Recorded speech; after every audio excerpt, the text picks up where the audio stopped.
FIR is registered against Mr. Sagayam. நேர்மையாக இருந்தால் இந்த தேசத்தில் எத்தனை FIR போடுவார்களோ என்று அப்பொழுதெல்லாம் யோசித்து பார்த்தேன்.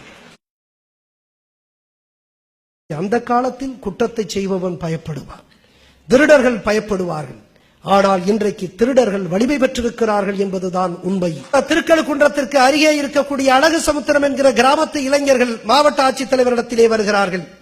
மாவட்ட ஆட்சித்தலைவரிடத்திலிருந்து வந்து ஒரு கோரிக்கையை வைக்கிறார்கள். ஐயா, எங்கள் பகுதியிலே கள்ளும் சாராயமும் ஓடிக்கொண்டிருக்கிறது, கள் அதிகமாக இருக்கிறது, குறிப்பாக அதிலே ரசாயனத்தை சேர்த்து போடுகிறார்கள்.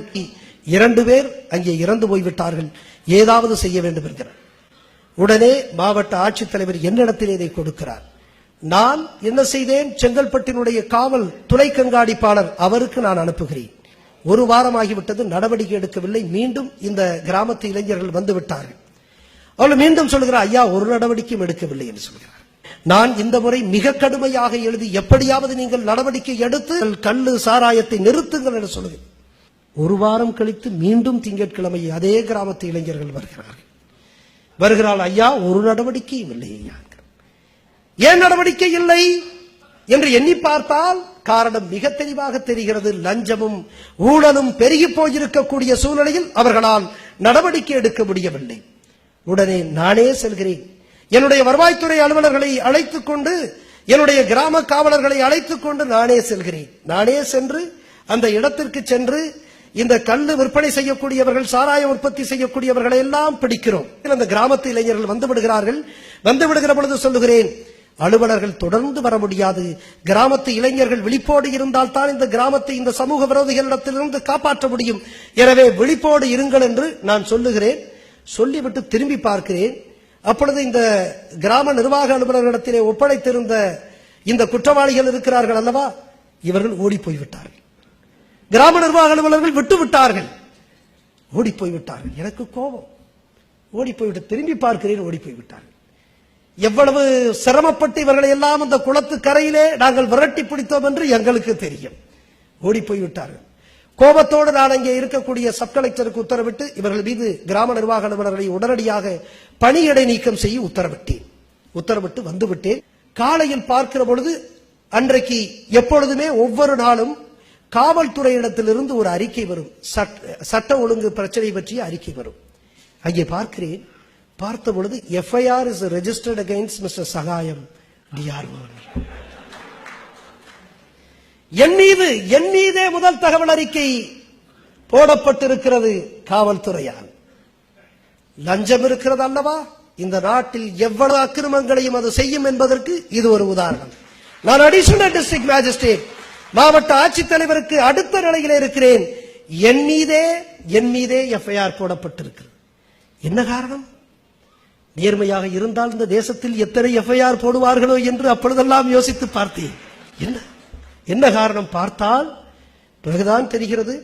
நாங்கள் அங்கே அந்த பிடித்து வைத்த குற்றவாளிகளிடத்திலே நான் ஒரு வாக்குமூலம் பெறுகிறேன். அங்கே சொல்லுகிறார், இந்த காவல் நிலையத்தில் பணியாற்றக்கூடிய ஆய்வாளருக்கு நான் இவ்வளவு தொகை மாதம் கொடுக்கிறேன், இந்த அதை போல துணை சார் ஆய்வாளருக்கு இவ்வளவு ரூபாய் கொடுக்கிறேன், துணை கண்காணிப்பாளருக்கு இவ்வளவு ரூபாய் கொடுக்கிறேன் என்ற வாக்குமூலத்தை நான் பெற்றுவிட்டேன். அது காரணம். இன்னொரு காரணம், அங்கே இருக்கக்கூடிய கிராம நிர்வாக அலுவலர் மீது நான் நடவடிக்கை எடுக்க சொன்ன காரணத்தினால் ஏற்கனவே அந்த அவர்களுடைய மாவட்ட தலைவரை நான் பணியிடை நீக்கம் செய்திருந்தேன். எனவே அவர்கள் என் மீது கோபமாக இருக்கிறார்கள். எனவே கோபமாக இருக்கக்கூடிய வருவாய்த்துறையும் கோபமாக இருக்கக்கூடிய காவல்துறையும் இணைந்து நான் அடித்து விட்டேன் என்று சொல்லி யாரை, எனக்கு கீழே வேலை செய்யக்கூடிய அலுவலர்கள் நான் அடித்து விட்டேன் என்று சொல்லி ஒரு FIR போடுகிறார்கள். எங்காவது உண்டா இந்த அக்கிரமம்? எங்காவது உண்டா?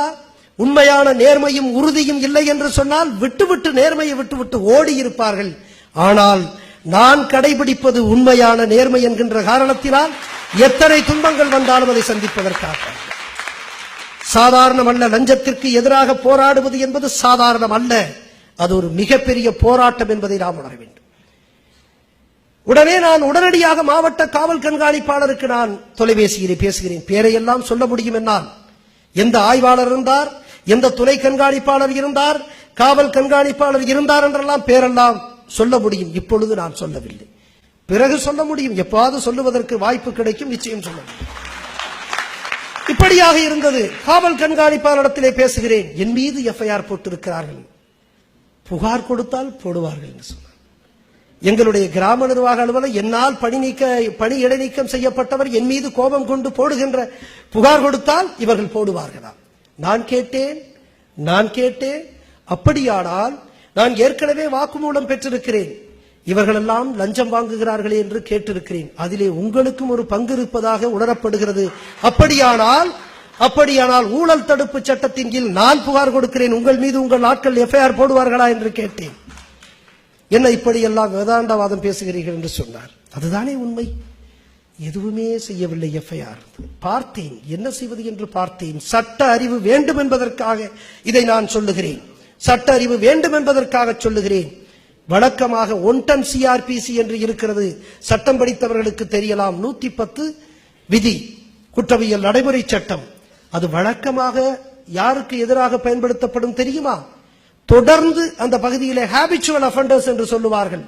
தொடர்ந்து அந்த பகுதியிலே திருடுகளிலே ஈடுபடுபவர்கள், ரவுடித்தனத்திலே மிரட்டி பணம் பறிப்பவர்கள், இப்படியாகப்பட்ட அந்த சமூக விரோத செயல்களிலே ஈடுபடக்கூடியவர்கள், தொடர்ந்து செயல்படக்கூடியவர்களை காவல்துறையினர் என்ன செய்வார்கள் என்று சொன்னால், அங்கே இருக்கக்கூடிய எக்ஸிகியூட்டிவ் மேஜிஸ்ட்ரேட், நிர்வாக நடுவர், ஆர்டிஓ, சப் கலெக்டர், இவர்களுக்கு முன்பாக அவர்களை கொண்டு வந்து நிறுத்தி ஓராண்டு காலம் அவர்கள் ஒழுங்காக இருக்க வேண்டும் என்று அங்கே பிணையத்திலே அவர்களை விடுவார்கள். இடையில் எங்காவது அவர்கள் மீண்டும் தவறு செய்தால் அவர்களை உள்ளே தள்ளக்கூடிய அதிகாரம் எங்களை போன்ற நிர்வாக நடுவர்களுக்கு இருக்கிறது. இது ஒரு காலத்தில் அதிக அளவிலே இந்த சட்டம் அமல்படுத்தப்பட்டது. ஆனால் கால ஓட்டத்தில் லஞ்சம் நிறைய இந்த சட்டத்தை யாருமே பயன்படுத்தாத ஒரு நிலை இருக்கிறது. இந்த சட்டத்தை நான் படித்தேன். அன்பிற்குரிய இளைஞர்களை எதற்காக சொல்லுகிறேன் என்று சொன்னால், சட்டத்தை பற்றிய விழிப்புணர்வு, சட்ட அறிவு நிச்சயமாக இது போன்ற லஞ்சம் வாங்கக்கூடிய சக்திகளுக்கு எதிராக நீங்கள் வலிமையாக பயன்படுத்த முடியும் என்றுதான் இதை நான் குறிப்பிடுகிறேன். அந்த சட்டத்தை படித்தேன். அந்த சட்டத்தை படித்து நான் செய்தேன். இந்திய தண்டனை சட்டத்தின் கீழ் இருக்கக்கூடிய அத்தனை குற்றமும் வருகிறது.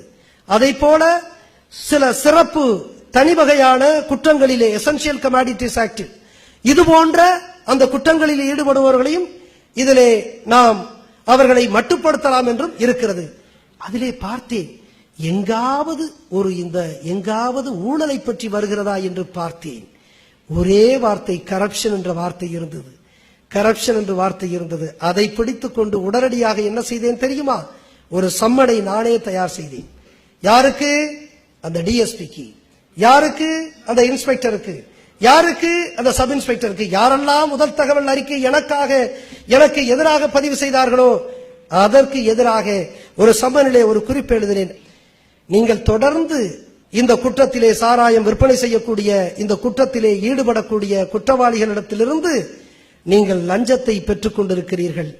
எனவே நீங்கள் இந்த குறிப்பிட்ட தேதியில் எனக்கு முன்னால் நீங்கள் ஆஜராகி உங்களை நான் ஏன் உங்கள் மீது கிரிமினல் நடவடிக்கை எடுக்கக்கூடாது என்பதற்கான விளக்கம் சொல்லுங்கள் என்று ஒரு குறிப்போடு சம்மனை அனுப்புகிறேன். செங்கல்பட்டு காவல் துணை கண்காணிப்பாளர் அவருக்கு அனுப்புகிறேன், ஆய்வாளருக்கு அனுப்புகிறேன், அதை போல சார் ஆய்வாளருக்கு அனுப்புகிறேன். ஒரு 5 மணிக்கு இந்த உத்தரவை விட்டு நான் அனுப்பிவிட்டேன். அனுப்பி ஒரு 5-7 மணிக்கு அந்த டிஎஸ்பி பேசுறாருன்னு எனக்கு வீட்டுக்கு வந்துச்சு. அப்புறம் மீண்டும் வர்றாரு. இல்ல ஆபீசர் இல்லைன்னு சொல்லிட்டுங்கன்னு சொல்லிட்டேன்.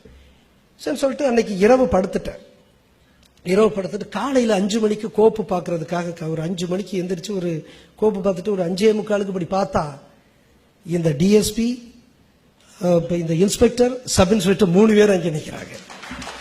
3 பேர் அங்கே நிற்கிறாங்க. என்னன்னு பார்த்த உடனே வழக்கமா வணக்கம் வச்சுட்டு, ஐயா சம்மன் அனுப்பிச்சிருக்கீங்க. சரி சம்மன்னா இப்ப என்ன 6 மணிக்கு என்ன, 5:45 6 மணிக்கு என்ன, அலுவலகத்துக்கு வாங்க. சரின்னு பாத்தீங்கன்னா 10-10:30 போனான்னா மறுபடியும் திருப்பி வந்து வணக்கம் வச்சுட்டு, ஐயா நீங்க வருவாய்த்துறை எல்லாம் தெய்வம் மாதிரி நீங்க அதெல்லாம் ஐயா பண்ணாரு. தெய்வம் மாதிரி வருவாய்த்துறைனா நீங்க அதை விட பவர்ஃபுல். ஏன்னா தெய்வத்து மேலேயே எஃப்ஐஆர் போடுற அளவுக்கு இருக்கிறீங்கன்னா நீங்க சாதாரண ஆட்கள்.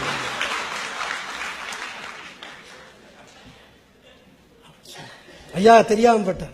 சரி பரவாயில்ல அப்படின்ட்டு அதுக்கப்புறம் அவங்க மேல நான் நடவடிக்கை எடுத்ததெல்லாம் அது தனி வர சொல்ல நீண்டுகிட்டே போகும். அது நான் எழுத போகின்ற புத்தகத்தில் நான் எழுதுவேன். எனவே இப்பொழுது அதோட காட்டுகிறேன்.